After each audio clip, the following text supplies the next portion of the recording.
Hey guys, welcome back to my channel. Today I'm going to be sharing with you 4 easy weeknight meal ideas and also 2 desserts. So be sure to stay until the end of this video to get those dessert recipes.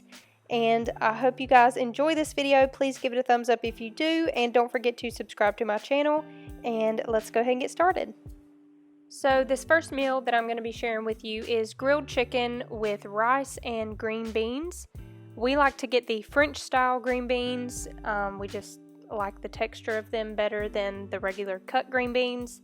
So all I'm doing is putting them in a pot to heat them up, and then I'm going to get started on the rest of the meal. So I like to use jasmine rice, and I just cook it according to the package.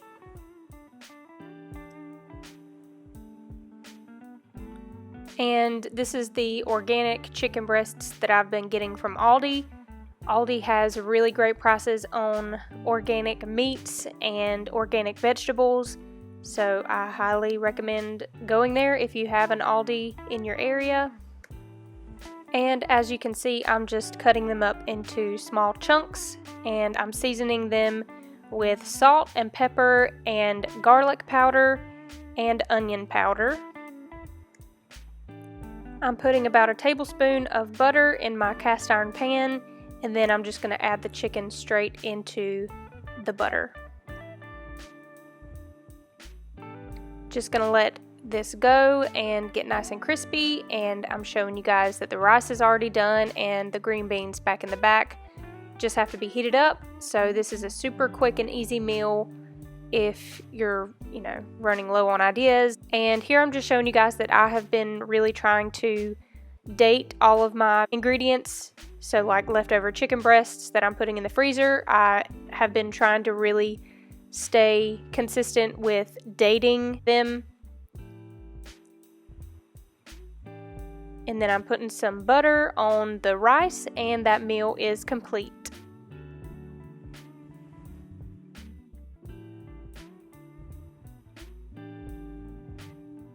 So for this next meal, we're having turkey spaghetti.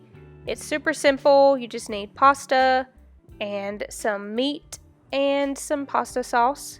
So I'm just starting off by getting my turkey meat in the pan and getting it all nice and browned, and I'm seasoning it with salt and pepper.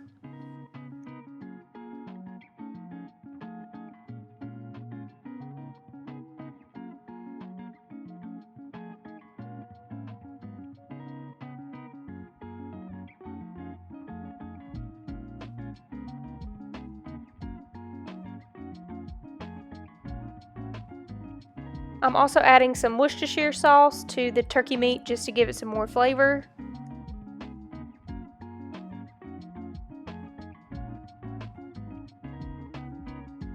And I'm going to go ahead and cook my pasta noodles according to the package instructions. And let me know if you're like this. I despise normal spaghetti pasta. So if I ever cook spaghetti, I'm most likely going to be cooking it with angel hair pasta because it's thinner, and I don't know, there's something about the thick spaghetti noodles that I just do not like.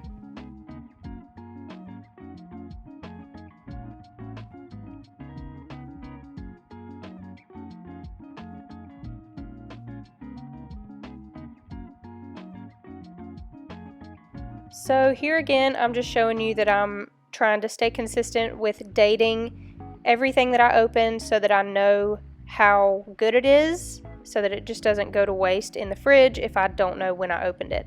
So that's a little tip. Try dating all of your stuff if you end up having some leftover. And I decided to add some garlic powder into my turkey meat as well.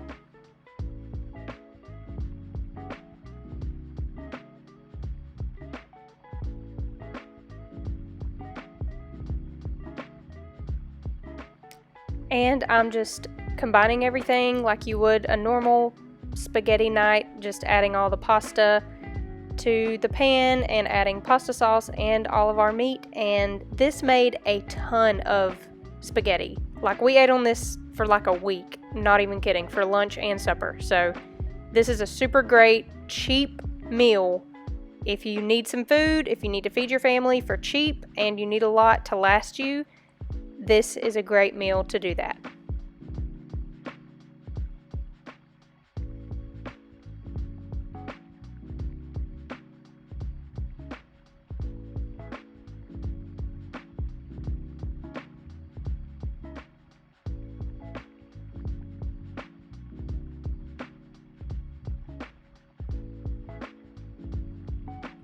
And I'm just topping ours off with a little bit of freshly grated Parmesan cheese, and supper is done.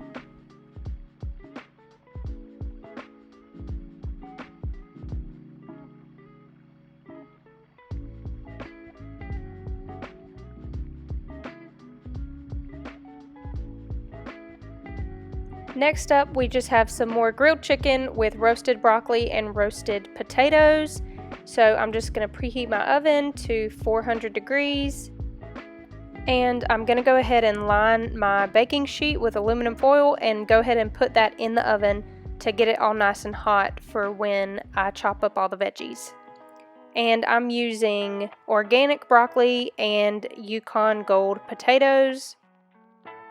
And I'm just chopping up all the potatoes into small chunks.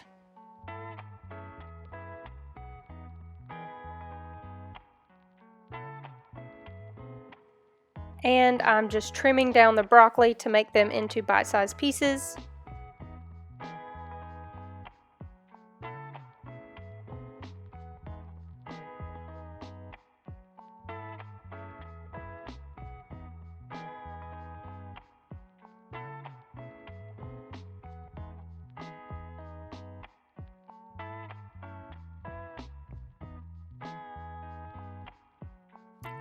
So now that I have all of my veggies all chopped up nicely and in separate bowls, I'm going to season them with olive oil, salt and pepper, and a little bit of garlic powder and onion powder, and mix them all up. And then I'm going to do the same thing to the broccoli.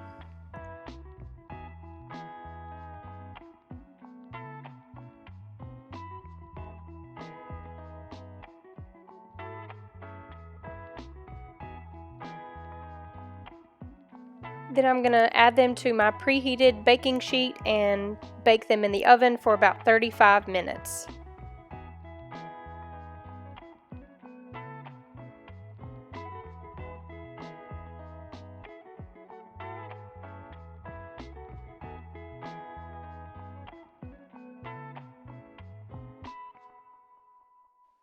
Here I'm chopping up my chicken the same as I did earlier in a separate recipe. I'm just chopping it up into bite-sized chunks, and then I'm going to grill it in my cast iron skillet.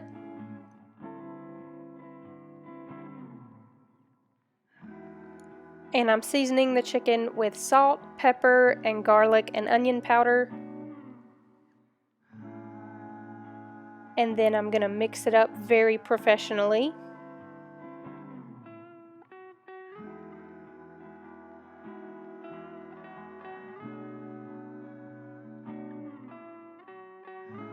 And I'm just going to let that cook until it's nice and golden brown on one side, and then I'm going to flip it over.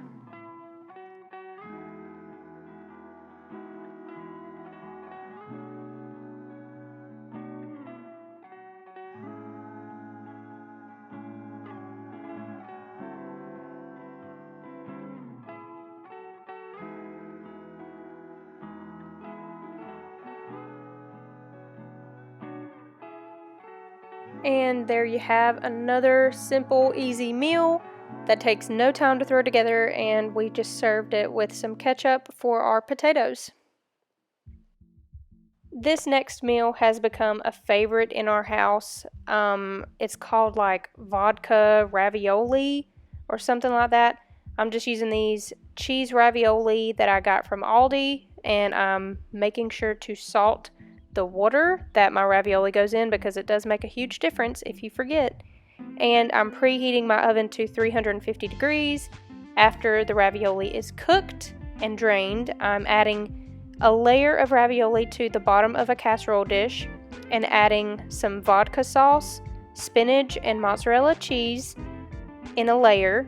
And then I'm just going to repeat the whole layer again, kind of like a lasagna. And then you're just going to put it in the oven and let the cheese melt and let everything kind of combine, and then it's done.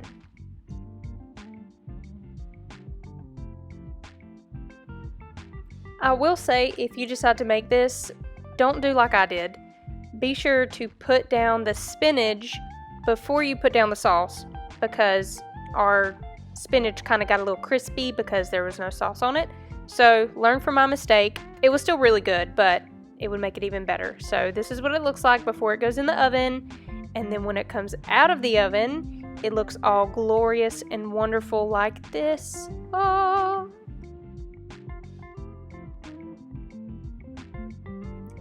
And you can serve this meal with garlic toast or garlic bread or anything like that, or like a side salad if you want to. We just ate it like this, and we always have at least one more night of leftovers from this, and it works out perfectly.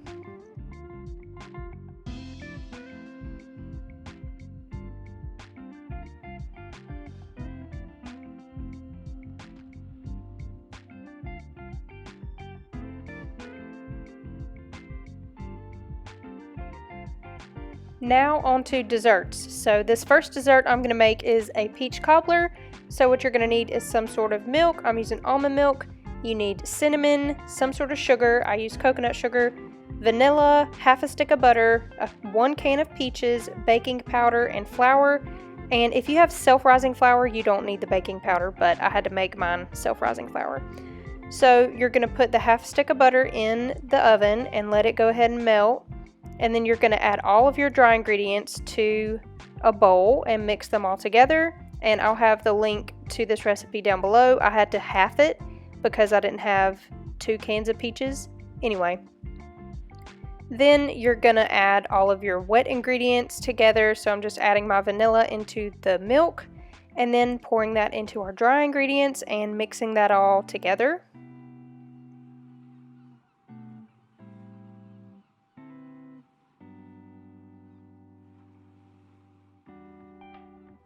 Then you're going to pour your batter into your pan with your butter, and then you're going to open the can of peaches and then just pour the peaches straight in there. You're not going to mix anything.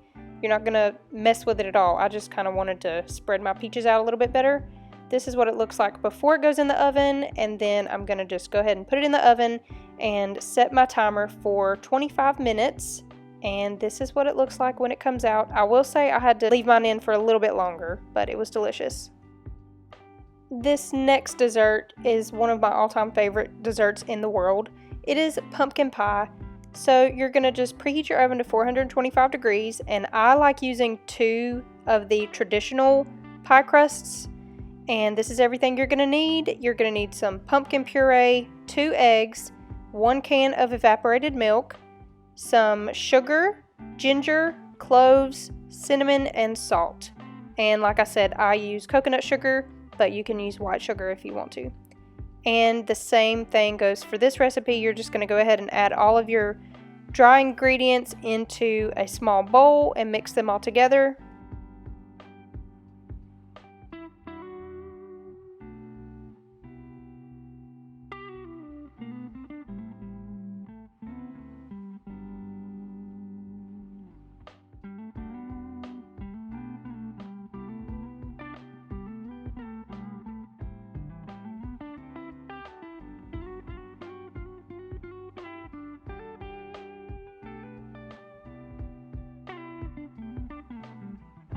Then in a separate bowl, we're going to start out by adding our 2 eggs to this bowl and scrambling them together.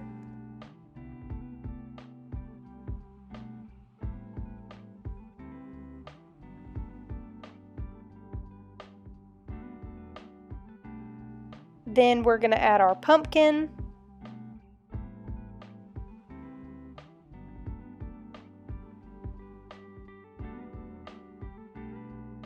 And our sugar and spice mixture, and then we're going to combine that.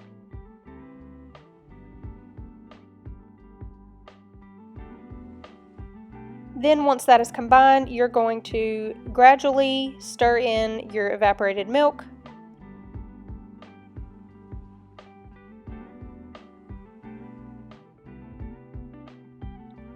And then you just simply pour this mixture into your pie crusts, and you need to make sure that your pie crusts are completely thawed if you get frozen ones, because they will not cook all the way. Please learn from me, you guys. I have done this so many times and it never works. So just be sure that your pie crusts are completely thawed before you do this. And here I'm making something that my Nana taught me a long time ago. You just take some aluminum foil and you basically create like a vent, or like a, what do they call it? Like a tent, maybe. I don't know. Anyway, you're going to see what I'm doing. I'm just using the tinfoil to wrap it around the pie crust so that it doesn't burn when it's in the oven, because it's in the oven for like an hour almost. So you want to do this so that your pie crust on the outside does not get burnt, and it works wonderfully. I've done it every single time I make pumpkin pies and it works without fail. And if you want to go the extra step, just be sure that you put the dull side of your aluminum foil on the inside so that the shiny part is on the outside. And then you're gonna very carefully place these into your preheated oven.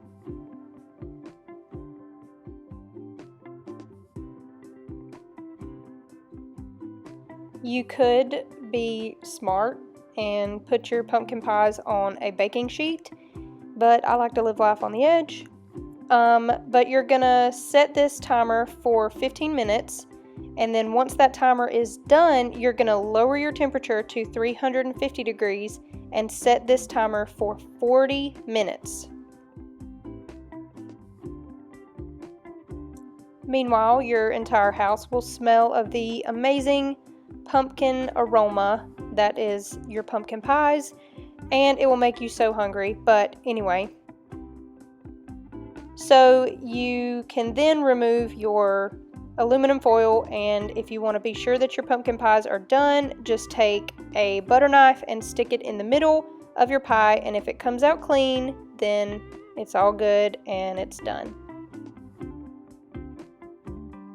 So I hope you guys enjoyed this video. I hope it was informative and helpful to you, and I hope it gives you some inspiration and some meal ideas. And if you make any of these recipes, please let me know, and let me know in the comments if you have any other meal ideas that you would like me to make. I would love to do that. So yeah, I hope y'all have a great day, and I'll see you in my next video. Bye.